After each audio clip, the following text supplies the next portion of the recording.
Pendant son séjour, le président congolais a visité de nombreux sites en compagnie de son homologue burundais. Félix Tshisekedi et Évariste Ndayishimiye ont commencé par Gitega, où ils sont allés voir différents projets agro-pastoraux, ainsi que l'Institut de recherche agronomique et zootechnique, IRAZ, une institution sous-régionale des pays des Grands Lacs, le Burundi, la RDC et le Rwanda. L'IRAZ vient de passer des années sans fonctionner correctement en raison des crises répétitives que traverse la région.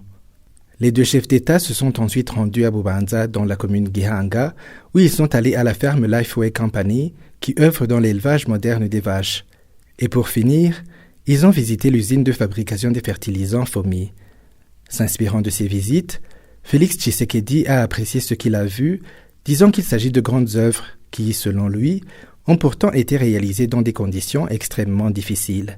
Je voudrais vraiment voir ces relations se développer davantage, au-delà d'Uvira jusqu'au Kinshasa, qu'on sache qu'est-ce qui se fait au Burundi en ce moment, ce pays qui avait été injustement placé sous sanction, mais qui malgré ce défi, malgré ces difficultés-là, a su relever ce challenge.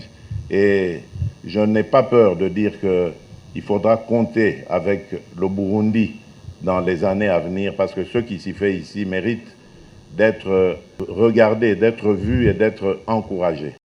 De son côté, le président burundais a félicité son homologue congolais pour avoir lancé le processus de rétablissement de la paix.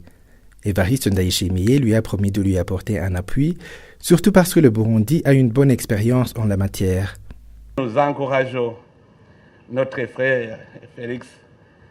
D'abord, l'encourager pour le processus qu'il a déjà entamé, le processus de paix, le processus d'ouverture dans la région avec les pays voisins et aussi, surtout, les négociations que vous avez entamées. Sachez que le Burundi a de l'expérience en matière de processus de paix. Nous aurons beaucoup de choses à contribuer, que ce soit dans le processus DDR, que ce soit dans la réconciliation aussi. La visite du président congolais, qui s'est achevée ce lundi 23 mai, est survenue 2 mois après l'adhésion de la RDC au sein de la communauté est-africaine. Un programme de pacification de la région a aussitôt commencé, un processus qui passera par la lutte contre la nuisance des groupes armés qui pullulent dans l'est de la RDC.